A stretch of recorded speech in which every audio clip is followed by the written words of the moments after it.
নজিরবিহীন ঝাঁকুনিতে দেশজুড়ে আতঙ্ক। শক্তিশালী ভূমিকম্পে পুরান ঢাকায় দেয়াল ধসে নিহত ৩। নারায়ণগঞ্জ নরসিংদীতে আরও ৩ মৃত্যু, হুড়োহুড়িতে আহত বহু। এবারের ভূমিকম্প বড় বিপদের আগাম সতর্কবার্তা মত বিশেষজ্ঞদের। সহনশীলতার মানদণ্ড পূরণ না করায় বহু ভবন ধসের শঙ্কা। সতর্কতামূলক পদক্ষেপ নেওয়ার তাগিদ।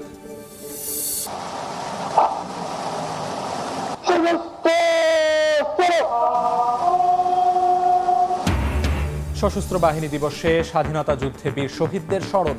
শিখা অনির্বাণে রাষ্ট্রপতি ও প্রধান উপদেষ্টার শ্রদ্ধা। দেশ গড়ার সুযোগ কাজে লাগানোর প্রত্যয় ডক্টর ইউনূসের। নির্বাচন বানচলে পুরানো কায়দায় মাঠে নেমেছে পতিত আওয়ামী লীগ, অভিযোগ বিএনপির। এবার ভোট ডাকাতির চেষ্টা হলে কঠিন পরিণতির হুঁশিয়ারি জামায়াতের। এবং নির্বাচন সামনে রেখে আইন শৃঙ্খলা পরিস্থিতি নিয়ন্ত্রণে রাজশাহীতে অপারেশন ফার্স্ট লাইট। চাঁপাইনবাবগঞ্জ ও নওগাঁয় রাতভর অভিযানে পুলিশের জালে 63, অস্ত্র ও মাদক উদ্ধার।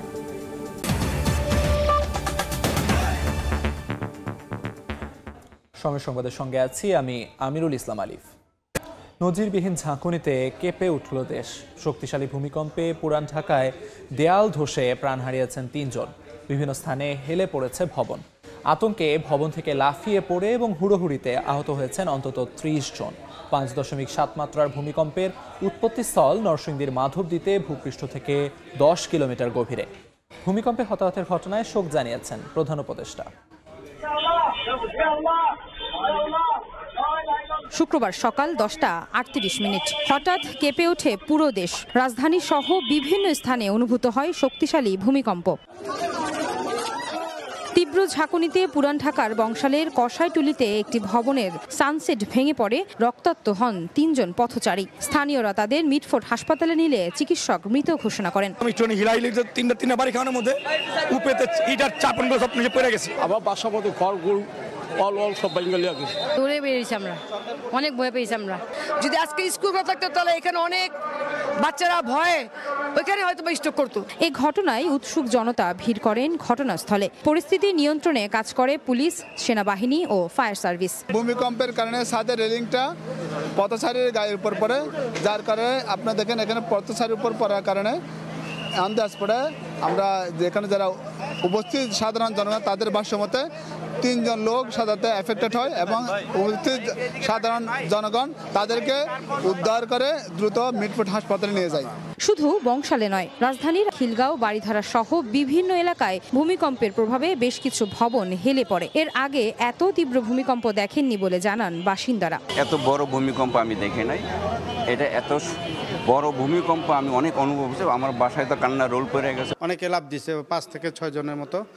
সবাই ঢাকা মেডিকেলে, আমরা সবাই তাদের সহযোগিতা করে স্টাফরা সবাই ঢাকা মেডিকেলে। আবহাওয়া অধিদপ্তর জানিয়েছে নরসিংদীর ঘোড়াশাল ও মাধবদীর মাঝামাঝি এলাকায় ভূমিকম্পের উৎপত্তিস্থল। মাত্রা ছিল 5.7। ভূপৃষ্ঠ থেকে 10 কিলোমিটার গভীরে হয় এ ভূমিকম্প। নরসিংদীর মাধবদী ওই জায়গাটায় এই ভূমিকম্পের উৎপত্তিস্থল ছিল এবং এই ভূমিকম্পটার মাত্রা ছিল 5.7, যেটা একটা মাঝারি মানের ভূমিকম্প। গত যে কয়েক দশকের মধ্যে আসলে এই ভূমিকম্পটার মাত্রা আজকে এটা আসলে বেশি ছিল এবং যার কারণে দেখা গিয়েছে যে আমরা আসলে সবাই আতঙ্কগ্রস্ত হয়েছি। ভৌগোলিকভাবে ইন্ডিয়ান প্লেট, ইউরেশিয়ান প্লেট ও বার্মা প্লেটের মধ্যবর্তী স্থানে থাকায় ভূমিকম্পের ঝুঁকিতে রয়েছে বাংলাদেশ। আয়েশা সিদ্দিক, সামিয়া, সময় সংবাদ, ঢাকা। রাজধানীর বাইরেও শক্তিশালী ভূমিকম্পে নারায়ণগঞ্জের রূপগঞ্জে দেয়াল চাপায় এক শিশু নিহত হয়েছে। গুরুতর আহত হয়েছেন মা। নরসিংদীতে দেয়াল ধসে মারা গেছেন 2 জন। বিভিন্ন জেলায় আতঙ্কে হুড়োহুড়ি করে নামতে গিয়ে আহত হয়েছেন 2 শতাধিক শ্রমিক। ভূমিকম্পে ঘোড়াশাল তাপবিদ্যুৎ কেন্দ্র ক্ষতিগ্রস্ত হওয়ায় জাতীয় গ্রিডে বিদ্যুৎ সরবরাহ বন্ধ রয়েছে।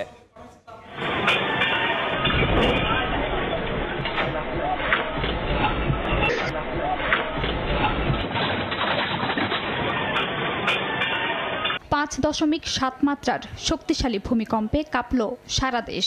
শুক্রবার সকালে হঠাৎ কেঁপে ওঠে উৎপত্তিস্থল নরসিংদীর মাধবদী সহ আশপাশের বিভিন্ন জেলা। প্রথমবার এমন তীব্র ঝাঁকুনিতে আতঙ্কিত হয়ে বাসাবাড়ি থেকে বাইরে বেরিয়ে আসেন বাসিন্দারা। নারায়ণগঞ্জের রূপগঞ্জের গোলাকান্দাইল এলাকার কুলসুম বেগম তার 1 বছর বয়সী মেয়ে ফাতেমাকে নিয়ে হেঁটে ভুলতা গাউছিয়া এলাকার দিকে যাচ্ছিলেন। এ সময় হঠাৎ ভূমিকম্পে একটি টিনশেড বাড়ির ইটের দেয়াল ধসে চাপা পড়েন মা মেয়ে। এ সময় আশপাশের লোকজন দেয়ালের নিচ থেকে শিশু ফাতেমার মরদেহ সহ আহত মা কুলসুম বেগম ও আরেক নারীকে উদ্ধার করে বেসরকারি একটি হাসপাতালে নেন। ভূমিকম্পে নরসিংদীতে বেশ কয়েকটি ভবন ও ঘরবাড়িতে ফাটল দেখা দেয়। এ সময় দেয়াল ধসে এক বৃদ্ধা নিহত হন। জেলার বিভিন্ন স্থানে ভবন থেকে নামার সময় হুড়োহুড়িতে আহত হন শতাধিক নারী, পুরুষ ও শিশু। এদের মধ্যে কয়েকজনকে উন্নত চিকিৎসার জন্য ঢাকা মেডিকেল কলেজ হাসপাতালে পাঠানো হয়। পলাশ উপজেলার ঘোড়াশাল তাপবিদ্যুৎ কেন্দ্রের ভবনেও দেখা দেয় ফাটল। রানিং অবস্থায় ছিলাম, গাড়ি আমার ঝাঁকি মারছিল। তারা দিছে পরে আমি বুঝতে পারছি যে ভূমিকম্প হচ্ছে, তাড়াতাড়ি বের হয়ে যাও। আমার স্ত্রীকে বাচ্চা কাচ্চা নিয়ে আমি দৌড় ফেরে বাইরে চলে গেছি। আমি আমার লাইফে এরকম ভূমিকম্প কখনো দেখিনি। এই পর্যন্ত 57 জন ভূমিকম্পের কারণে চিকিৎসা নিয়েছে। গাজীপুরেও আতঙ্কে বেশ কয়েকটি কারখানার শ্রমিক বাইরে বের হয়ে আসার সময় পদদলিত হয়ে শতাধিক শ্রমিক আহত হন। শ্রমিকদের অভিযোগ, কারখানা কর্তৃপক্ষের অব্যবস্থাপনার কারণে এমন দুর্ঘটনা। বিছাতে পড়ে গেছিল, হে পাড়া খাইয়া আহত হয়েছে। কাজের সময়টা ভূমিকম্প হয়েছিল, ভূমিকম্প পরে ফায়ার অ্যালার্ম বাজছে, ওটা নিয়েই আমরা নিচে নামছি। নামার পরে গেট খোলে নাই। প্রথমে যখন বিল্ডিংটা কাঁপে উঠলো সবাই তো আতঙ্কিত হয়ে গেছে। সিকিউরিটি গেট খুলে নাই, না খোলার কারণে আপনার মহিলারা যারা সব নামছে তারা সব চাপাতে পড়ে গেছে। এদিকে রাজশাহী বিশ্ববিদ্যালয়ে কম্পনের কারণে শেরেবাংলা ফজলুল হক হলে ফাটল ধরেছে বলে দাবি শিক্ষার্থীদের। শিক্ষার্থীরা ভূমিকম্পের পরপরই তাদের নিরাপত্তা ঝুঁকির জন্য প্রশাসনকে দায়ী করে বিক্ষোভ মিছিল করেন। এছাড়া চট্টগ্রাম, সিলেট, রংপুর, ফেনী, খুলনা, ঝালকাঠি, চাঁদপুর, যশোর সহ বিভিন্ন জেলায় ভূমিকম্প অনুভূত হয়েছে। খাদিজা স্বপ্না, সময় সংবাদ। ভূমিকম্পে ক্ষয়ক্ষতির সবশেষ খবর জানাতে এই মুহূর্তে পুরান ঢাকায় আছেন সহকর্মী আয়েশা সিদ্দিক সামিয়া এবং নারায়ণগঞ্জে আছেন শওকত আলী সৈকত। সরাসরি প্রথমেই যাচ্ছি সামিয়ার কাছে। আকস্মিক 5.7 মাত্রার যে ভূমিকম্পটি আজকে সকালে হয়েছিল, সেইটার ফলে কিন্তু আসলে বংশালে দুটি মর্মান্তিক ঘটনার সাক্ষী আমরা হয়েছি এবং দুঃখের সঙ্গেই জানাচ্ছি আজকে সকালে বাবা ছেলে সেই এলাকাটিতে, অর্থাৎ বংশালের যে এলাকাটিতে 3 জনের নিহতের খবর আমরা পেয়েছি, সেখানে বাবা ছেলে মাংস কিনতে সকালবেলা আসলে বের হয়েছিলেন এবং সেই মাংস কিনতে যেই আসলে তাদের কাল হয় এবং দুজনই ঘটনাস্থলে আসলে মারা যান। আমরা এই মুহূর্তে আছি মিটফোর্ড হাসপাতালের যে মর্গটি রয়েছে সেটির সামনে এবং এখানে কিন্তু স্বজনরা ভিড় করছেন। আমরা আসলে দেখছি তারা কান্নায় ভেঙে পড়ছেন, কারণ হঠাৎই এমন একটি ঘটনা কেউই আসলে আশা করেন। এবং এইখানে কিন্তু বাবা ছেলের পাশাপাশি আরও একটি ঘটনা ঘটেছে। মা এবং ছেলে স্কুল শেষে, মানে পড়ালেখা শেষে আসলে তারা বাড়ি ফিরছিলেন এবং পথিমধ্যেই তাদের উপরে একটি বাড়ির সানসেট ভেঙে পড়ে এবং ঘটনাস্থলে মা আহত হন, গুরুতর আহত হয়ে রক্তাক্ত অবস্থায় হাসপাতালে ভর্তি আছেন এই মুহূর্তে। এবং তার যে ছেলেটি রয়েছে সেই ছেলেটি মিটফোর্ড হাসপাতালেরই মেডিকেলেরই 2য় বর্ষের একজন শিক্ষার্থী।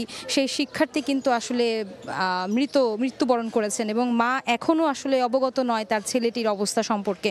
তো আমরা আসলে দেখছি যে এখানে ক্ষণে ক্ষণে স্বজনরা আসছেন এবং তারা কিন্তু কান্নায় ভেঙে পড়ছেন। পরিবারের একাধিক সদস্যকে হারিয়ে কিন্তু ভাই সহ যারা রয়েছেন সদস্যরা তারা কিন্তু কান্না করছেন, তেমনটি আমরা দেখছি। এবং শুধু সদস্যরাই নয়, পরিবারের এখানে কিন্তু উৎসুক যে জনতা আছে আরমানিটোলা এলাকায় যাদের বসবাস, তারা কিন্তু আসলে এখানে ভিড় করছেন।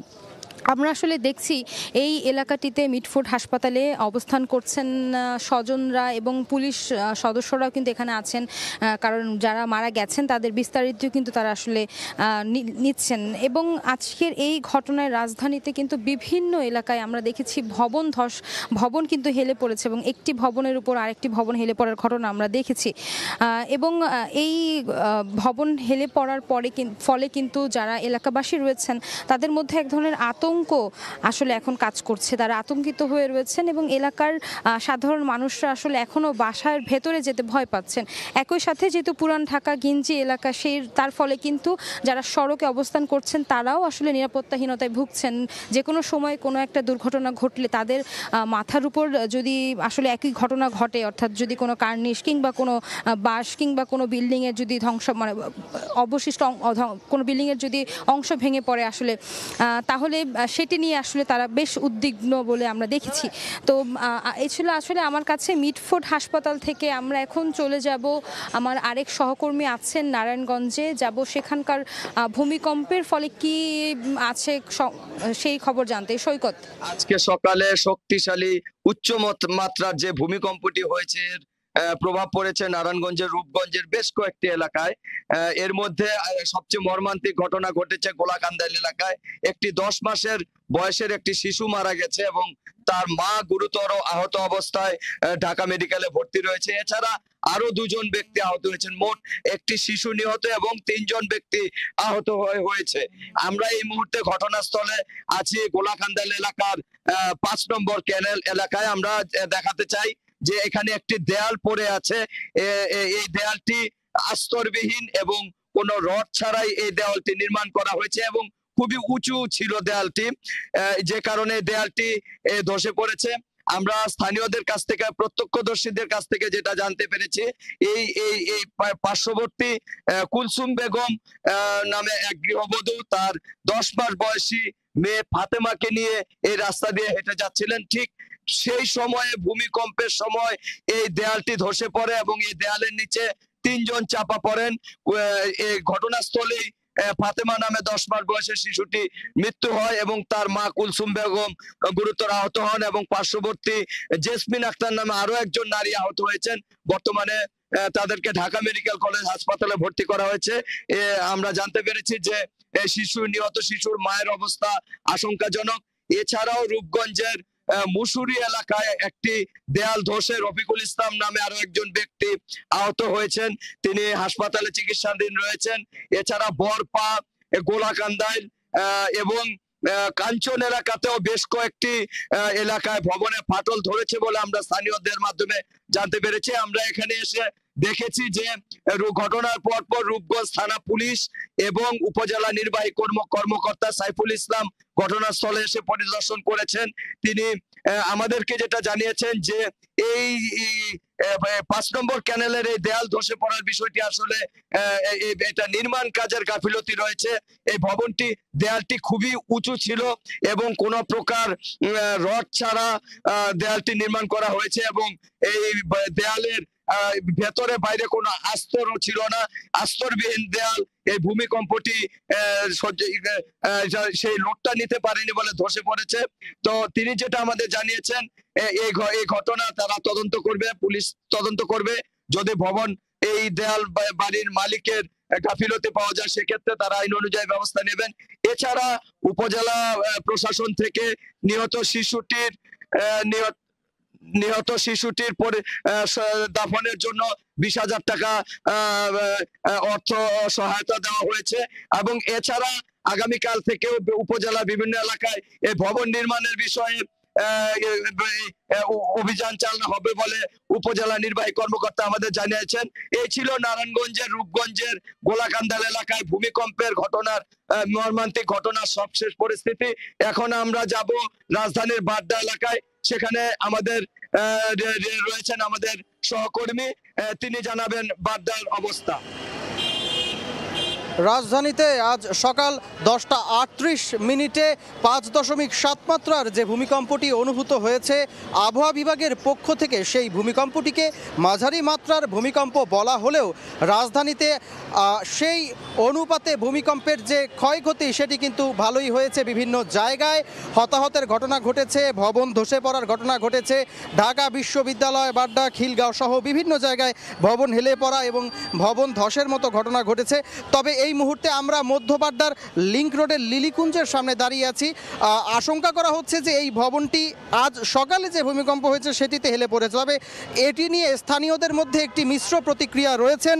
যারা এখানে স্থানীয় বাসিন্দা রয়েছেন তাদের সঙ্গে আমরা কথা বলছিলাম এবং এই ভবনের কেয়ারটেকারের সঙ্গেও আমরা কথা বলেছি। ভবনের কেয়ারটেকার আমাদেরকে বলছিলেন যে এই ভবনটি আগে থেকেই এভাবে হেলে রয়েছে।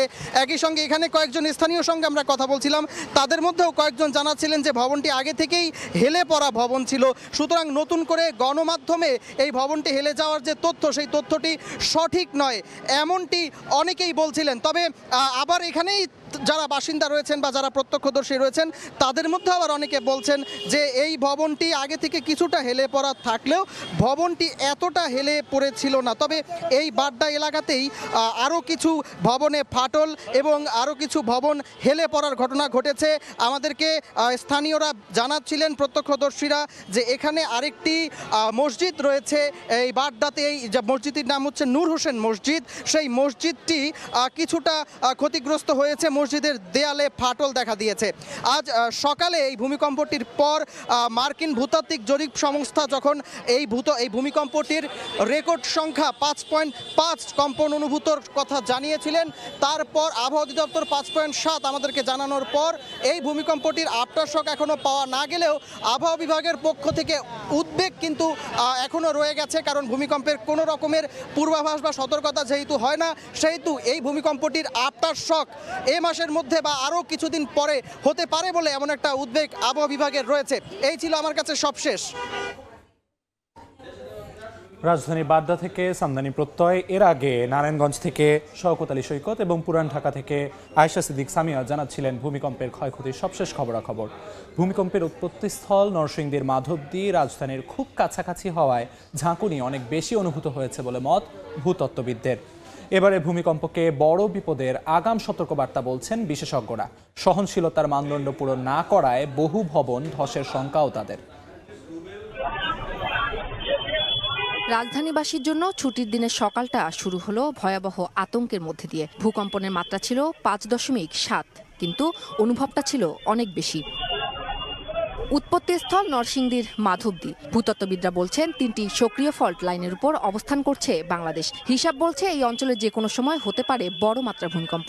আজকের 5.7 মাত্রার কম্পনও তাই বড় বিপদের আগাম ইঙ্গিত হতে পারে বলেও মত তাদের। বাংলাদেশের ভিতরে অভ্যন্তরে যদি বলি তাহলে বাংলাদেশের অভ্যন্তরে 7 বা 7-এর কাছাকাছি মাত্রার ভূমিকম্প হতে পারে। শ্রীমঙ্গল, সিলেট এইসব এলাকায় হতে পারে এবং কি চিটাগং 7-এর কাছাকাছি মাত্রার ভূমিকম্প হতে পারে।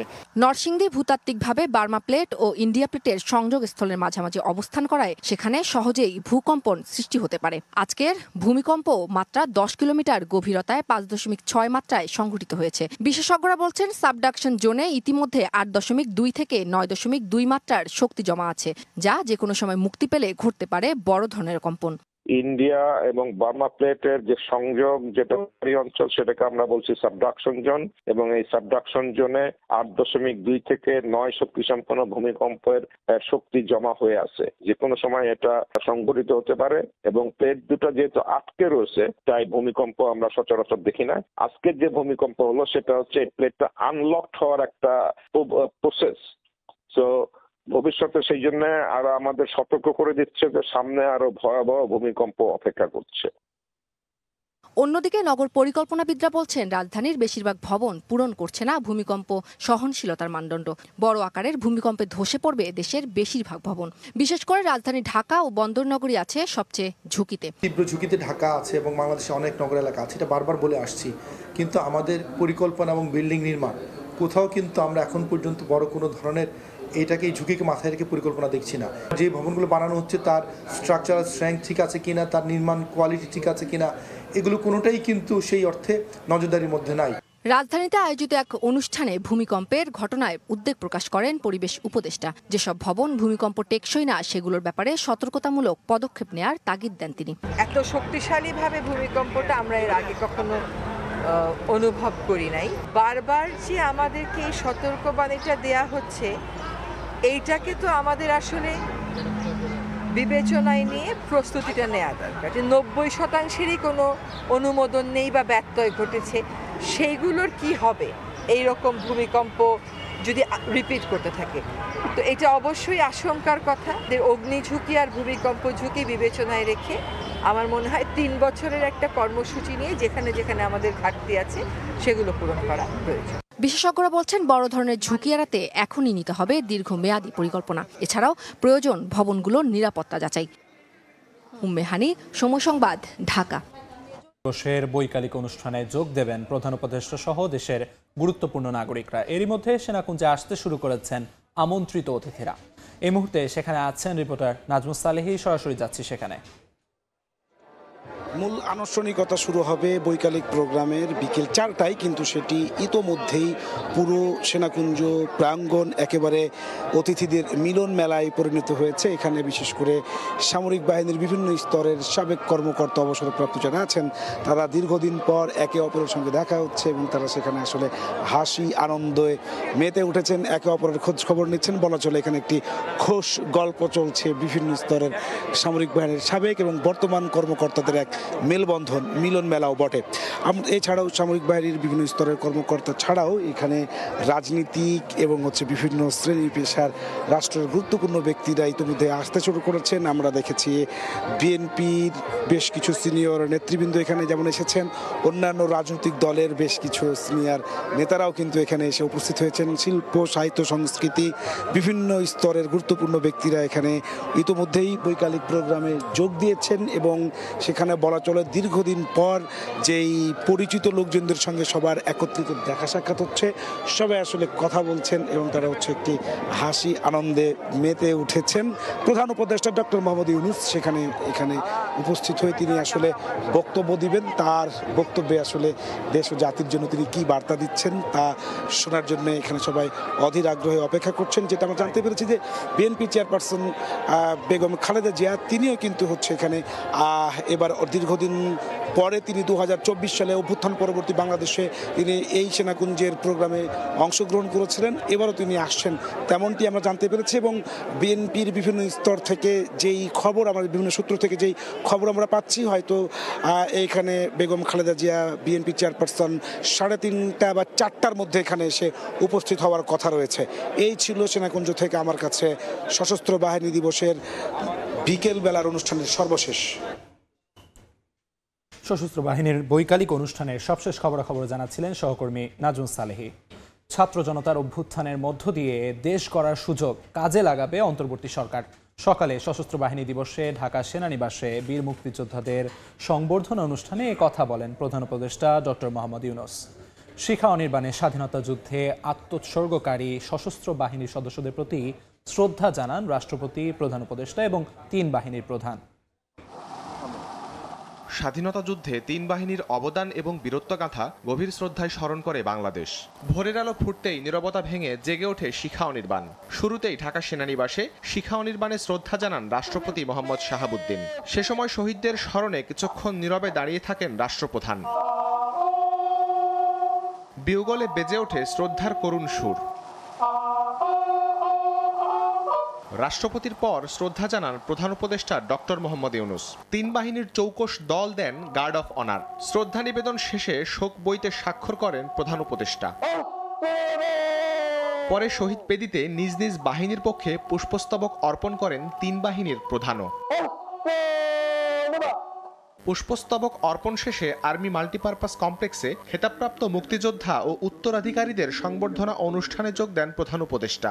বীর মুক্তিযোদ্ধা ও জুলাই অভ্যুত্থানে শহীদদের স্মরণ করে ডক্টর মোহাম্মদ ইউনূস বলেন, শহীদদের আত্মত্যাগের বিনিময়ে পাওয়া সুযোগ কাজে লাগিয়ে দেশ গড়তে হবে। জুলাই 2024-এ নতুন বাংলাদেশ গড়ার যে সুযোগ ছাত্র জনতার সাহস ও আত্মত্যাগের বিনিময়ে আমরা অর্জন করেছি, সেটাকে কাজে লাগিয়ে আমাদের সুন্দর সমৃদ্ধশালী ভবিষ্যৎ গড়তে হবে। বীর মুক্তিযোদ্ধা, শহীদ, আহত এবং জীবিত ছাত্র জনতার কাছে আমরা প্রতিজ্ঞাবদ্ধ থাকতে চাই, যেন তাদের দেওয়া সুযোগ কাজে লাগিয়ে আমরা বাংলাদেশকে পৃথিবীর সামনে গণতান্ত্রিক উত্তরণের একটি দৃষ্টান্ত হিসেবে উপস্থাপন করতে পারি। সশস্ত্র বাহিনী দিবস শুধু স্মরণ নয়, জাতির নিরাপত্তায় দাঁড়িয়ে থাকা প্রতিটি সদস্যের প্রতি অটুট সম্মান। দেশের আইন শৃঙ্খলা পরিস্থিতির উন্নয়নে বেসামরিক প্রশাসনকে সহায়তার জন্য সশস্ত্র বাহিনীর প্রতি কৃতজ্ঞতা জানান প্রধান উপদেষ্টা।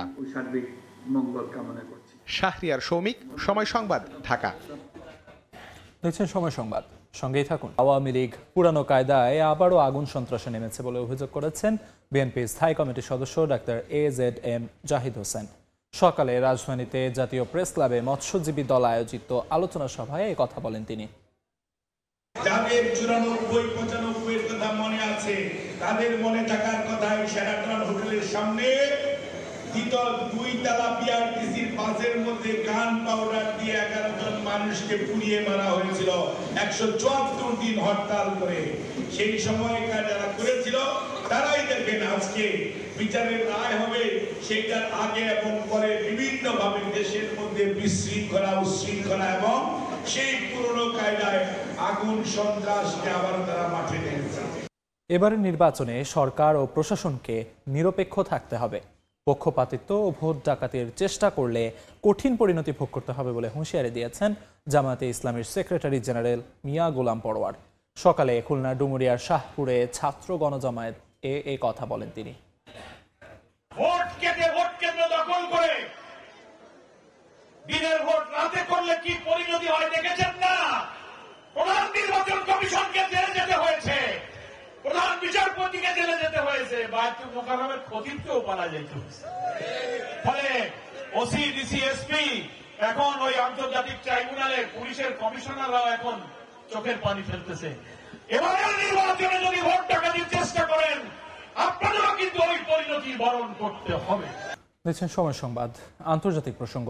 মালয়েশিয়ায় অভিবাসন আইন লঙ্ঘনের অভিযোগে 114 বাংলাদেশি সহ 468 বিদেশিকে আটক করেছে দেশটির ইমিগ্রেশন বিভাগ। আটকদের মধ্যে তালিকার শীর্ষে মিয়ানমারের 175 জন। এছাড়া ইন্দোনেশিয়ার 67, নেপালের 20, পাকিস্তানের 16 ও ভারতের 11 নাগরিক রয়েছেন। বৈধ পরিচয়পত্র না থাকা, ভিসার মেয়াদ পেরিয়ে যাওয়া এবং জাল পারমিট ব্যবহারের মতো গুরুতর অভিযোগ আনা হয়েছে তাদের বিরুদ্ধে।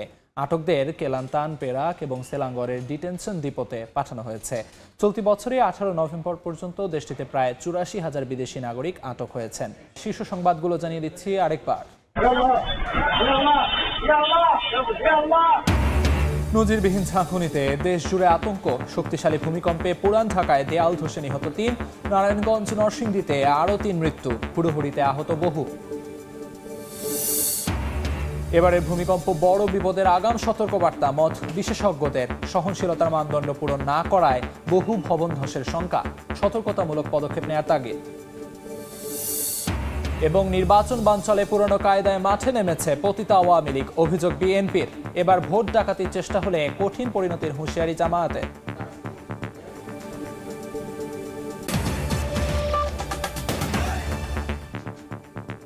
এই ছিল বিকেল 3টার সময় সংবাদে। আন্তর্জাতিক সময় নিয়ে আসছি কিছুক্ষণ পর। সঙ্গে থাকুন সময়ের।